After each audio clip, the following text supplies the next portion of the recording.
something's shifting outside, it feels like. Yeah, look at this brightness. Honestly, we can actually see out. Sky out there. Yeah.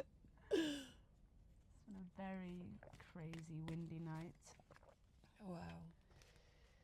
Yeah, one Um, of the. Did you see some of the pieces of the? Yeah, I need to take a picture of that.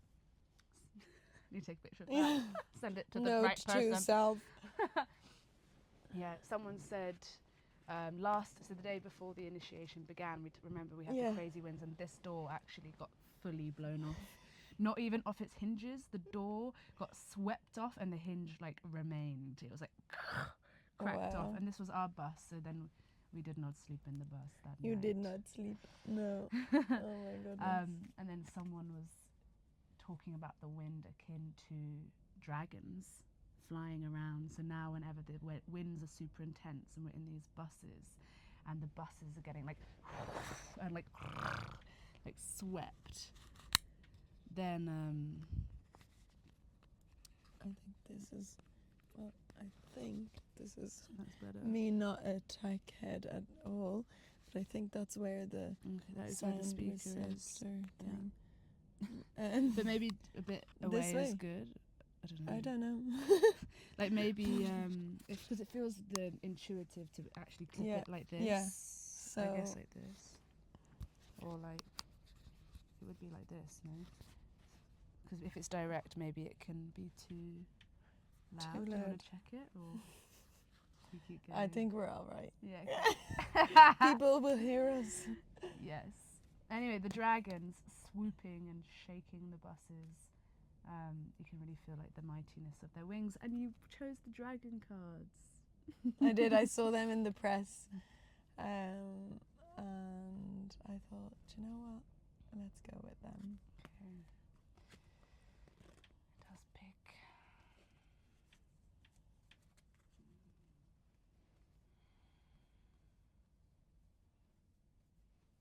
Even the imagery is just so amazing. Fire dragon. Ooh. Burns up the lower energies around you. You are safe and protected. Be determined and inspired. Clear your soul pathway. Yes. Love it. Yes. Oh yeah. Would you like to shuffle? You ready to pick? Oh yeah, I'm ready. Oh, two. Air and fire. Oh yes. Expands your creative energies, harness your creativity, excitement and enthusiasm. Communicate your passion. Here we are. Communicating. This is it. Thank you, passion. dragon. The dragons are speaking in. This beautiful one. And gold and silver violet flame dragon. Lots of fire energy. And the little butterfly. Transmutes the old around you with wisdom and grace. It's time for transformation, magic and healing. Offer service under grace. I've shivers. Woo! That's a good one. Should we read it? Oh, I just opened it on the page of it. So. Oh, well then. I guess we are reading it. Outrageous. Okay. Fifth dimensional gold and silver violet flame dragons are powerful alchemists. When they come to us, they transmute the old and allow magic and wonder to be revealed in its place. These glorious dragons work with Archangel Zadkiel and Saint Germain, the Lord of Civilization, and automatically link us to them when we call them in. Saint Germain was a great magician and dragon master. When we speak his name, a great light touches us. Archangel Zadkiel too illuminates us and the dragons when we call him in. The dragons then surround us in gold, silver and violet flames of wisdom, grace and transmutation. The violet flames transmute the old and raise the frequency to a higher level. The silver ones bring in divine feminine grace, and the gold ones saturate us with wisdom. This card suggests it is time to let go of an aspect of your life that is no longer serving you. Ask the gold and silver violet flame dragons to clear the thought of it totally from your energy fields. Sense or feel them etherical, burning up the old. Then ask them to replace it with new and joyful possibilities that come to you at a higher frequency. When you connect with these dragons, you have a wonderful opportunity for service work. You can send them under the law of grace to any person or place that needs transformation. Remember, you will be also working with Saint Germain and Archangel Zedekiel, who will illuminate you. So take a few moments now to direct these dragons to heal people, places, situations, and the world. Oh, this brings us to here. Okay, amazing. Magic. Thank you.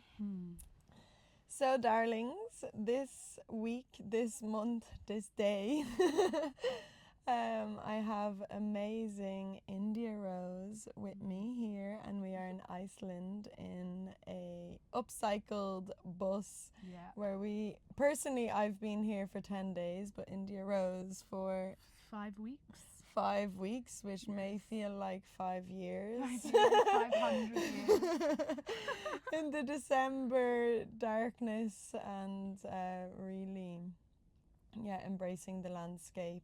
And she can share more if she feels to about why she is here. But for now, I would love for you to share a little bit about who is India Rose today. Who is she today? Who is she today? That feels easier, yeah. Today, this afternoon, she is very tired. She's very tender. She's very humbled. I feel like after I'm sort of in that point just before I can like fully drop and start to process and integrate the immensity that these 5 weeks have been, very personally as well, like so I'm been here because I work. So funny. Do you work? Do you? What is like this work? Like my perception of like dimensions is just like people there, not there, and here, myself, and out there in 5 weeks in the present moment. It's all landing in. It's all landing in. So yeah, these 5 weeks have been working with the Listening Voice, which is a company that I am a part of and a trainee in the practice of listening and like guidance from a true place of really listening and being with the unknown and the emergent nature of energy and aliveness, in the spirit of cleaning and clearing the denser stuck energies in our systems and fields through the power of the voice. So using the voice as our tool to really like access where that stuckness or dissonance may be, and let it then be expressed through sound, so then becoming movement, so then revealing another layer and piece of information that may be there, so that we can be freer in ourselves and wholer in ourselves, and really get to know ourselves. And it's beautiful, beautiful, deep, challenging work, enriching work, magical work. And we came here first to do some depth work, which was with a group of 10 of us, 10 women, including myself, women that had done these 9-day retreats that we call the initiations, and to go a level deeper together and not so much learn the practice but really put it into practice. And so it's a much more co-created space where we cook together, and we're really just listening to like what is in the field of us all together, both individually and collective, as is the nature with all group work. And it's been like very, I feel like for me personally, I've been meeting a lot of like very deep, difficult layers in myself, especially around like attachment and like my sense of like worth and belonging, and it's so interesting. Like I had a moment in the depth work where, yeah, just on the theme of belonging, how it's like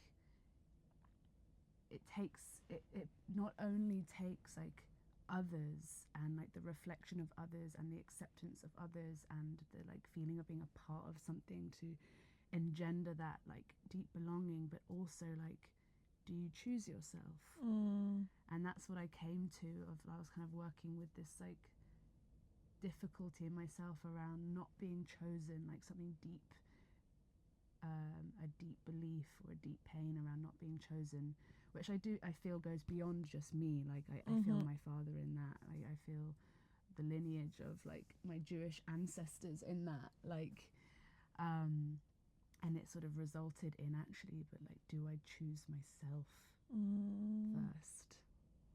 And so, yeah, that was very powerful. It's amazing. Like, it's so amazing to have this, would you call it a modality?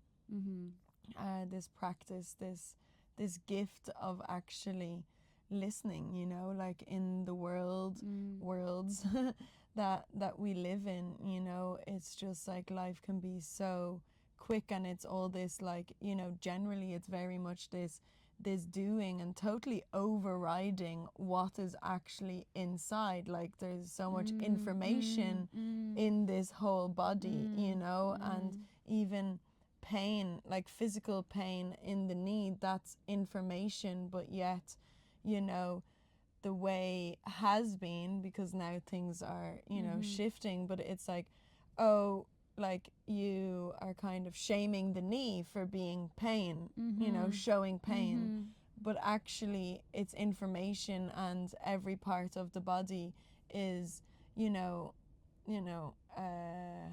not that it's necessarily holding something. I was going to say that it connects to a certain, anyway, it scratched that. That it's just information that we have a choice and a responsibility to ourselves to go in and feel and ultimately listen, you know. So yeah, it becomes less about like you were saying, like the knee is then like a problem that we then need to fix. And that's like very much an outside in perspective, whereas with the listening it's very much an inside out like shift in like perception and like direction of how we like choose to move. And so yeah, it's like, okay, well, like what is the knee actually showing, and like what is that connected to? And like again, it's like becoming more a part of a whole thing, rather than my knee is sort of like separate and it needs something else separate to make it go away and not have an expression. Totally. And yeah, no, like I just think like it's absolutely, so like I've been here, that's what called me to Iceland, is India Rose mentioned just a few words, Iceland, voice, December, and my whole body said yes. And that in itself was me listening to what was actually being spoken or wanted to be spoken in that moment those many months ago. And also, you know, not actually mentally at all knowing any of the process like at all, and just actually trusting this impulse, this yes, this okay, I'm leaning in, like, you know, my body is like going towards whatever the invitation is, whatever, you know, a situation may be. And having, you know, those like attunements, you know, it's been like a real practice for me, you know. I didn't just, I'm sure I actually was, I presume every child is born fully knowing and in their body, and then actually it's the environment and the ecosystem that they're in, then, you know, needing to actually, it's not safe to be in the body, so then, you know, that's a whole thing in and of itself. But just really to share that, it's like personally it's been this coming back to the body, and just this constant like, oh, I see myself going out, oh, okay, just coming in. And then now, after having listened to that, even though mentally I didn't know like, why am I being called there, I didn't know any of that, but I just listened and said yes. And then at some stage, you know, probably on like day 8, one of my experiences and what life was showing me and what I was ready for receiving, like it all like within me, and I was like, this is why I'm here, you know. And I've like shivers now. And it was what just, were some of those things? well,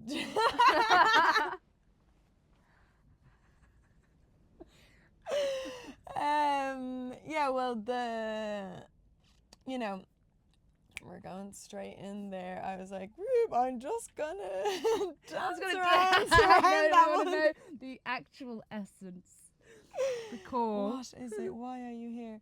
Yeah, well, when I was 4 years old, I witnessed and experienced sexual abuse from the husband of the woman who was taking care of me. And his name was Derek. And for years, like this is like 28 years ago, right? So like, you know, it's been on my healing journey, it's been there, and I've been like, I know that I need to, and I have been definitely processing and being with and moving, letting my body actually, that trauma, that experience, you know. Is it something that you like remember from the time it happened, or that then later remembered? Yeah, like I started having visions or like flashbacks, I mean. Yeah. And so, and then I met up with the other little girl who it had happened at the same time as me. So then we had met up, like that was when I was like probably 20 or so. I was in university, so it's like 12 years ago. And and her lived experience was very different, in the sense that you know, she really had a very aggravated eating disorder. And she was asking me, like, why don't you, like, you seem fine, you're like doing life, you know. And at times I did have disordered eating, you know, but I guess what that experience in itself showed me is just like, you know, because nowadays this word trauma is just like flown around everything, right? But like actually for me, that in itself showed me, it's like our bodies, whatever the experience is, in a way doesn't really matter. It's how our bodies interpreted and registered said experience, you know. And her body experienced it and processing in a different way to mine. And and then also just the kind of full circle moment was then here. I felt, you know, even a day before it came back in the field. It came back in a few days before coming here. I was sharing with a dear sister, and I hadn't actually shared about it, so it's a bit funny that now it's like literally coming online. But anyway, it's all going out there.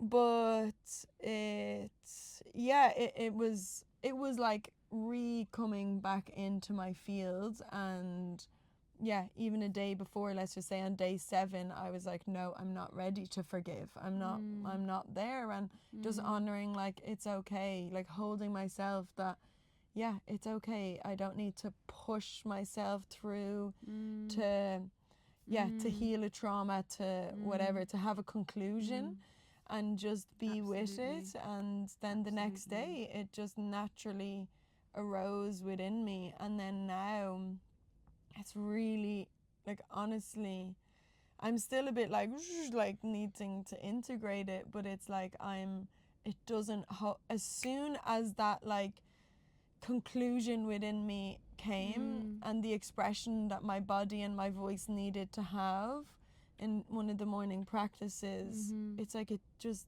didn't, later on, it didn't hold any charge in me. Yeah, well, that's what's so incredible about like frequency. You know, it's like this is where the dissonance comes in, or the places that are maybe not in their flow of energy, but they are also like, you know, emitting something. They are a part of the whole, and they're not necessarily bad or wrong, and they, you know, they are there for a reason.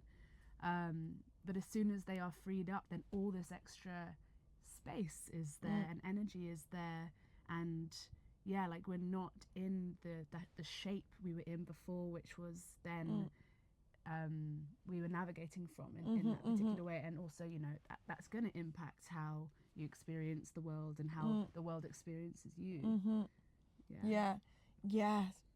So I'm really, like, this was literally only a few days ago, so I'm really like, obviously it's going to take time, you know, when any, you know, and that's one of the many experiences of this whole, like, you know, 10 days, but it's like I'm really curious and excited of, like, you know, when I just think about the very, very practical, real thing that, like, this has been something that has been with my body or in my body for 28 years, and now it's not. And it's like that, like, space internally, you know, and then with all of the other things, like, I'm so curious how these next few months, years are going to look like, and what actually, you know, the divinity of this timing, like, will that provide some spaciousness within me to actually, like, be meshed by a man and actually be in a relationship, actually be in union, you know, and what that will,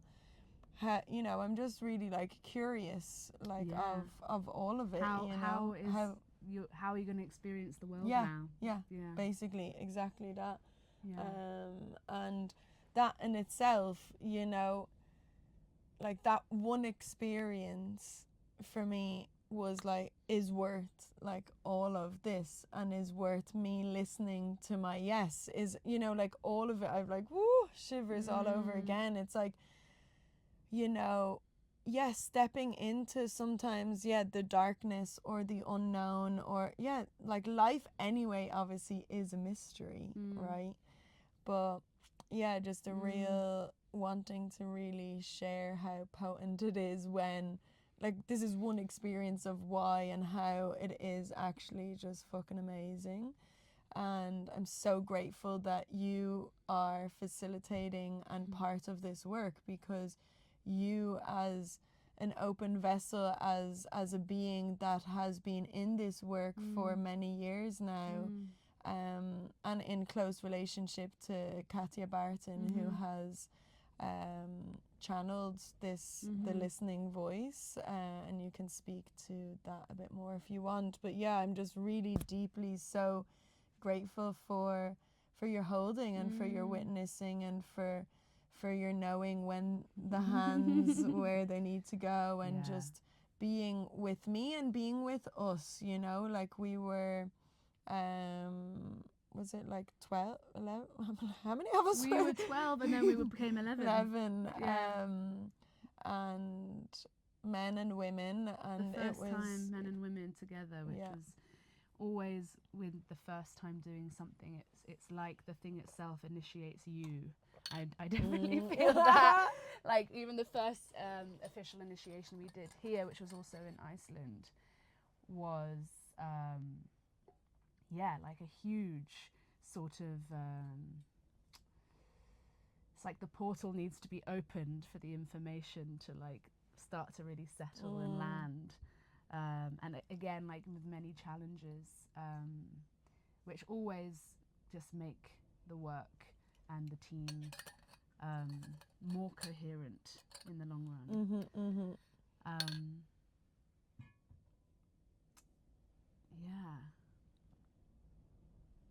So many themes, so many themes with that was honestly, I know I've said this to you before, but it was one of the, also then, when I heard that it was mixed with men and women was another like yes for me, because like I adore women's spaces, and I love that men have their spaces together as brothers, you know, and I absolutely am so here for us being witnessed and being held and being together in the most deep, vulnerable, like shaky, confusing, teary, angry, anger, you know, all of that, to the humanness, you know, to be,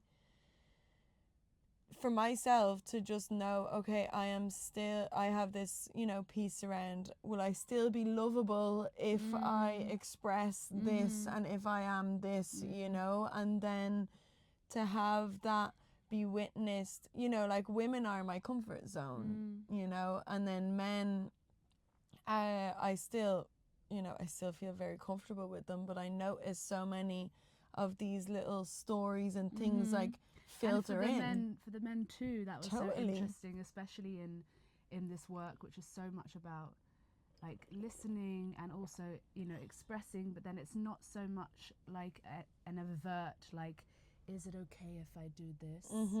You know, which I find sometimes can actually take us away from actually what's happening, because there's like a cautiousness, and like there's also, you know, there can be like a tentative beauty in like the cautiousness isn't necessarily, like, maybe cautiousness isn't quite the right word, but when we are learning how to be more in touch with our instinctive nature, but through the listening of also like the other bodies, because my instinct also might not be matching with yours right now, but I do feel like when we are really like attuned to the energy, either there's something on my side that needs to be like cleared for me to be able to be attuned to you, or, you know, I'm really with you, and it's like I may have this impulse, but I can feel that actually like that's not right for you right now, and that's all the language of sensation. And that is like, if we are really attuned to what's happening in the body, we have all the information that we need, and so it gets more and more subtle, and sometimes it can be harder and harder to catch, or to respond to, or to like give importance to even. Just that, like you were saying, of like the things that come up, especially around working with men, like also like learning how are men in these spaces, and like like who are you you know, like we know the women's spaces so intimately, and like just being a woman is like, you know, that in an intimacy in itself. Totally. And it was so beautiful, you know, like also the spaciousness of having 10 days, because, you know, we all need time to land, and then also to then see how everyone individually like opens up, and really seeing, you know, I just feel always just so proud of men that are choosing to go into their body, into the emotional realms, into the inside, and really expressing that and being witnessed and all of it. I just am like, fuck yeah, like I just think like it's fucking amazing, and I really like bow down to the men who choose, you know, something different than most likely, I've no idea, but like what they have grown up with, or their environment has been, or what their life has been, maybe throughout their 20s or whatever it is. And then there's like something, a guiding, you know, force within or outside mirrored back that is like, okay, and then offers them something. Or it could be, you know, a sibling, a sister, like we had one of our brothers on, you know, it's like, oh, his sister invited him to join, you know, and so then by him trusting his sister, then he said yes, even though he also had absolutely no idea what he was was going to be going. going on. Yeah. You know, and it took some days to understand what even is going on here. Absolutely. You know, Absolutely. and to just be like I was in awe also of that. told like there is a difference in men and women's bodies and the hormones that we have, and women actually like take not as long to drop in together, and I think that is like it's like a nervous system thing, but it's also a hormonal thing. Like testosterone actually inhibits the dropping because that its purpose, you know, is like to scan the peripheries and protect, and as soon like unless that's all like completely intact, then it's just not going to happen because that doesn't serve its purpose. So it's just so fascinating. That's because it took us like 3 days to really like arrive together, and many little kinks and needs within the group dynamic that we needed to speak to and keep adjusting to together. So always like with the men and the women coming together, learning what we all need in order to feel safe enough to actually be seen in what wants to come up together. Wow.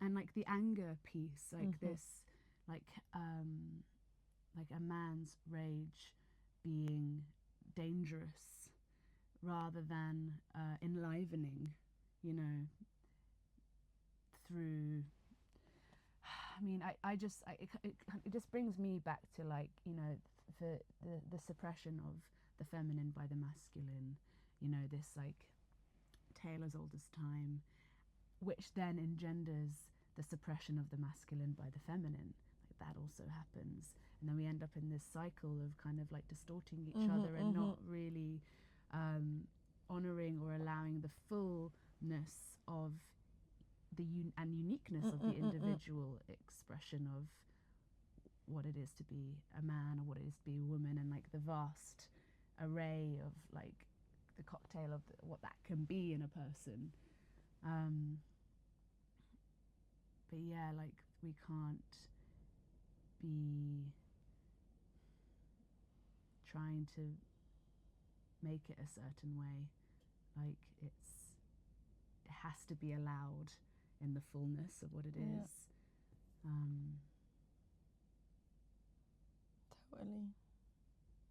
Totally, and to just see as well in real time the impact of, you know, a man letting out his anger, feeling his anger, you know, actually allowing it even to come through the layers that are, you know,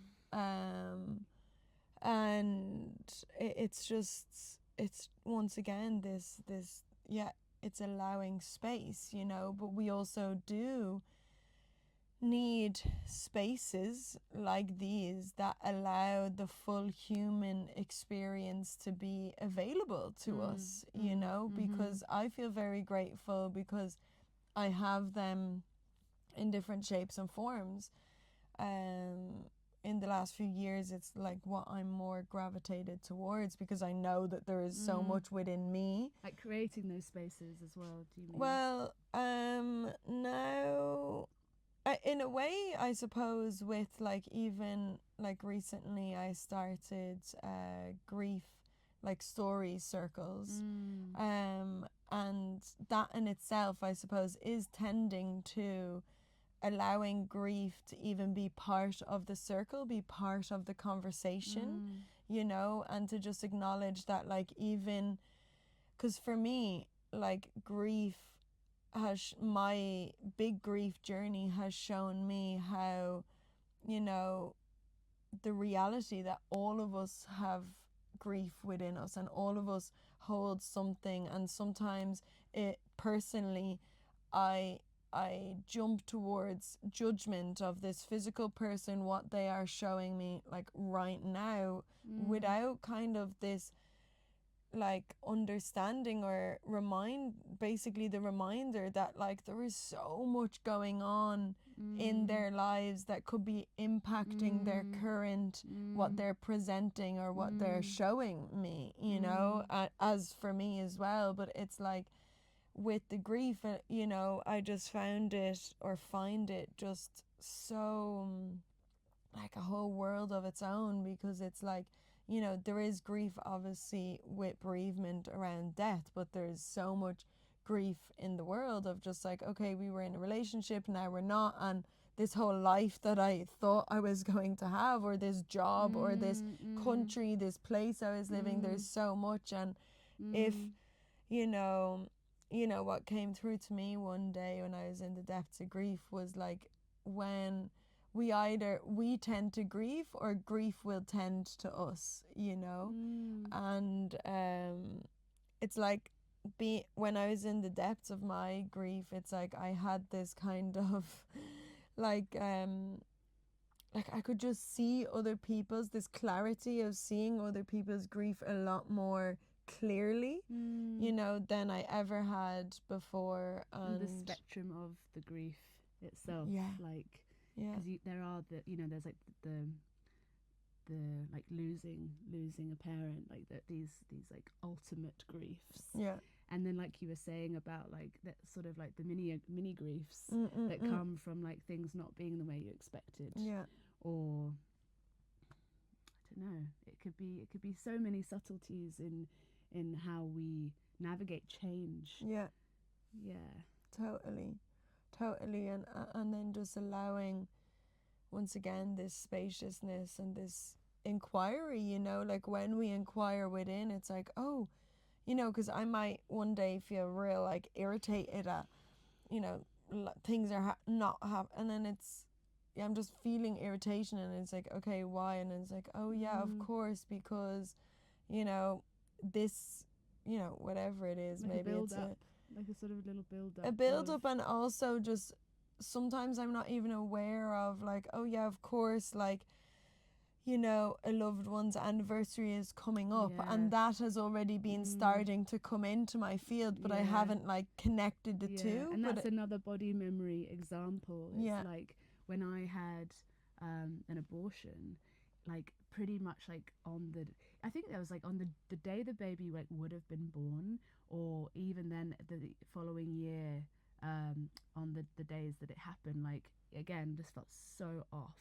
And I didn't put it together until later, and I was like, oh, like, yeah, the body remembers, the body like has that kind of clock and intelligence, and it doesn't necessarily make sense in the mind or in like the environment, but it's something like deeper than that. Yeah, beautiful. And did you feel supported when you had an abortion? Yeah. Yes and no. It was very interesting. Like, I thought I wanted it to be a certain way, and it was after like a few weeks of like this back and forth of like what to do, and it was during COVID, and I was in another country, and there were complications. It wasn't like the safest environment to make that decision anyway, or like the most stable.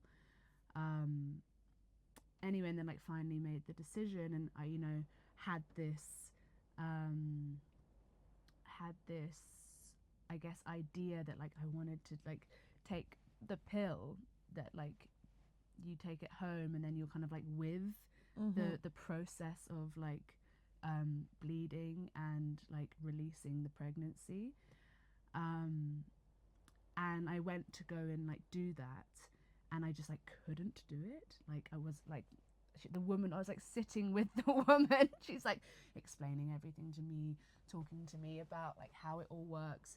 And I also think it was actually, you take 2 pills, and the first one just like stops the pregnancy developing, and then the second one clears it from your body, but you don't take the second one for like 24 hours after.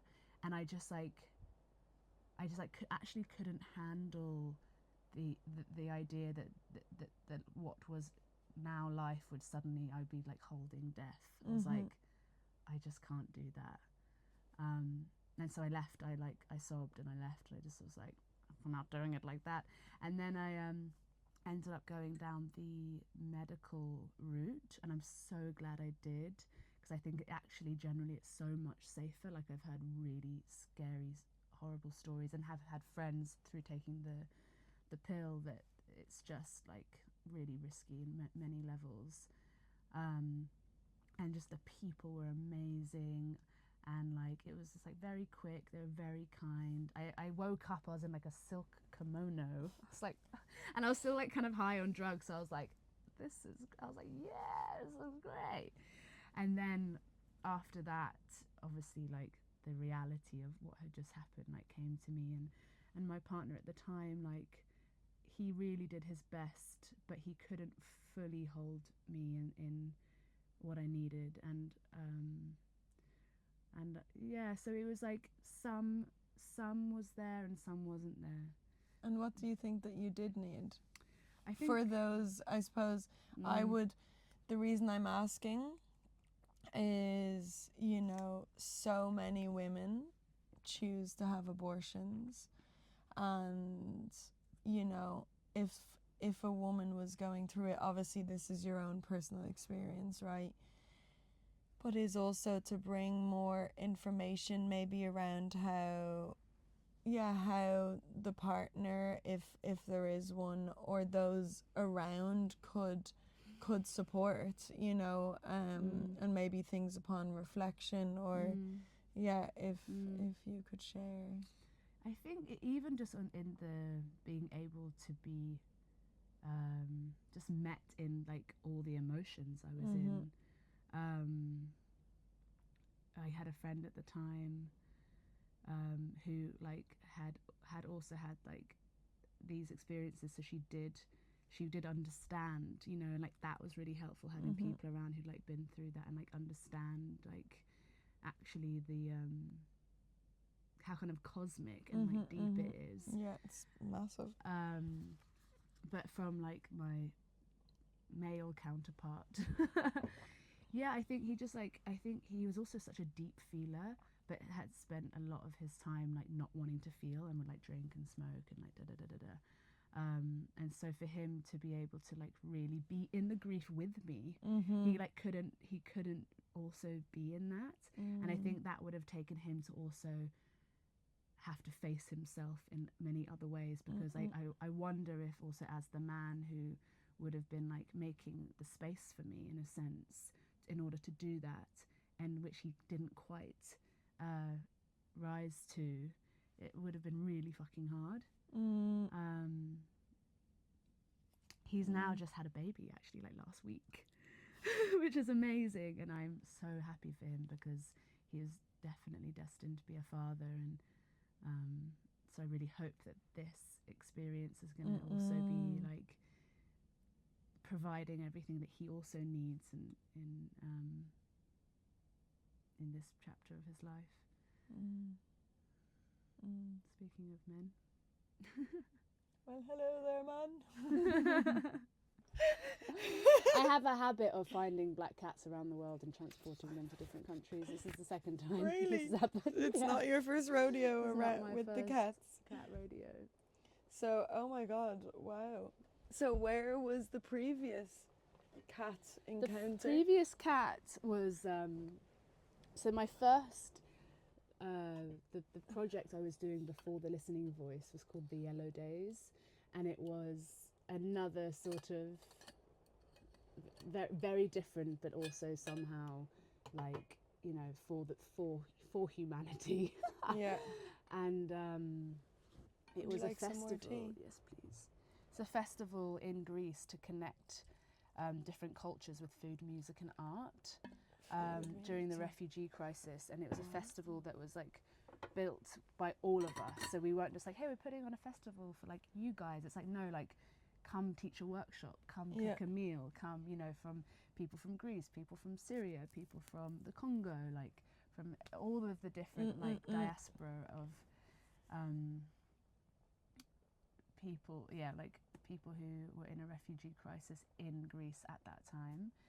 And it's actually where I met Katia Barton, Oh my God. who has developed the listening voice while I was doing that project.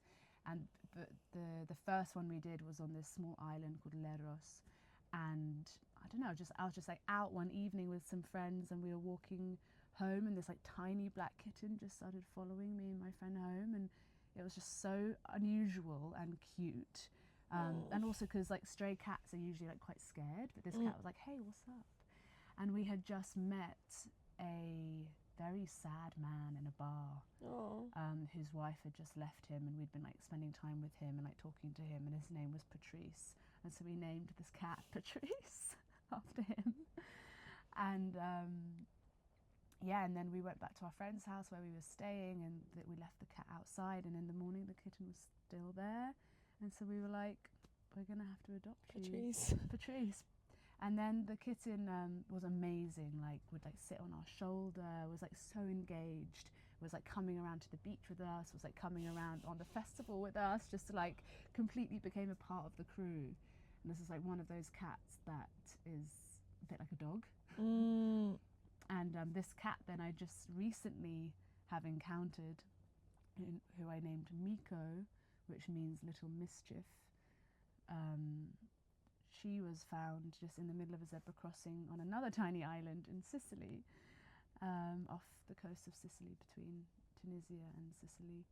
And she was very young and very sick and has needed a lot of like medicine and stuff to get her better. But now she's staying with a friend, and she's healthy, and she has these little lines on her body, but like a raccoon. She's very sweet, but also like so funny how they change, and being sent all these pictures of her as she is now, and I'm like, she's so grown up, like, she's so different. I left her there and now she's different. But Patrice, so now Patrice, we got him like a passport, we got I think his chip was actually from like Turkey or something. No way. And we're like, how? But this cat, basically, I had to find different airlines that would allow me to travel with it. And I got as far as Mallorca, which is where a few of us were like meeting after this big festival we just put on together. But I couldn't get the cat back to England because of the rules. And so the cat was actually meant to live with a friend of mine in London. But we couldn't get back there, and so another friend from Mallorca was like, I will temporarily look after your cat. But she's lived with him ever since. How many years ago is that? That was like 2017. Wow. So how many years is that? 8 going years. on 9. Going on 9 years.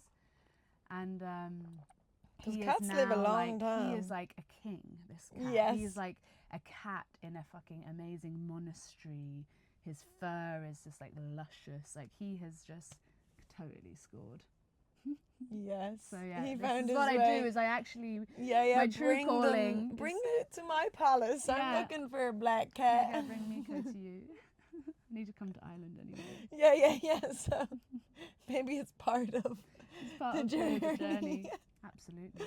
Who knows? Yeah, like I've really been feeling like I have a dog, but it's like I've been really feeling. I grew up with a cat. Like I got my first cat, Kitty. Kitty cat. When I was 6, and like, oh my god, I loved her so much. I really felt like that she like knew me like no one else, and she understood me. Like when I would cry, she would come over to me, and I always was just like this, you know, this language without words of just like, thank God I have Kitty because she just understands me. And I'm an only child, and it was always like, she's like my girl. And she was so beautiful. She had half like black and half ginger nose. Oh wow. And yeah, really fluffy, like black also with ginger going through her. And yeah, I've really felt like it's been interesting the last few months, like even actually coming back to Spain. When I came back from Morocco where we met to Spain, then there was like this cat that already had kittens, 5 kittens, needed like a home temporarily, and I was like, okay, well, I've just gone on this piece of land. It can be, you know, temporary situations. So then it was like 5 kittens, but then that grows into like 5 cats, you know, like they're When very they're kittens, you're like, they're just so cute. And then it's like, oh my goodness. And the thing that was, yeah, anyway, the mother, like, obviously I totally get it, is like, yeah, this feline primal instinct, you know, is to protect your young. But like on the first, like, not even, I would say, 10 minutes of them arriving, my dog like was just pottering around, and the cat came and sliced her eye, and she was bleeding, and I was just like, like, my priority is my dog, and like, yes, I love all animals, but like my dog. And I was like, I don't know if I can do this, you know. So it was like really such, the cat dog thing is so challenging. interesting. But yeah, I'm really feeling, a cat came in my dreams recently, and I'm like, okay. And then here, like, actually so many times at like potent times, like I open the door and there's like a cat right at the door, and I'm like, cats around okay. But cat I love consciousness coming in strong. Coming in. I love how independent cats are. Yeah. It's a very different thing to a dog, very different relationship. Literally. But I do hope that if this kitten Miko comes and lives with me, which seems like she is, good. that her and my dog can get along. And I know that, so she's staying with a friend right now, and she has a dog. And so she's getting used to it. Yeah, she's getting used to it. And her dog is quite a unique hound in the sense that she also is really interested in cats. But as soon as the kitten came over to her house, she was a bit like, hang on, you're like in my space. Yeah. So when Miko like always comes over to the dog's bed, the dog's like, this is my territory. Yeah, excuse me. But Miko's like obsessed with this dog. She's just still just wants to like connect, and like, I think I've been sent some pictures recently of them like lying together, and I'm like, yes, like that's what I would love to see. I know, and that's what I would love to see. Yeah. With my dog. You have to get a kitten. Honestly, I want a kitten. So the dog can train the kitten to be the dog. Yeah, it's like we're mates, you know. Totally. Yeah, so universe, life, and calling in the perfect kitten. The perfect kitten. Yeah, because we have a cat flap and everything, and I was just like, you know, I have a house.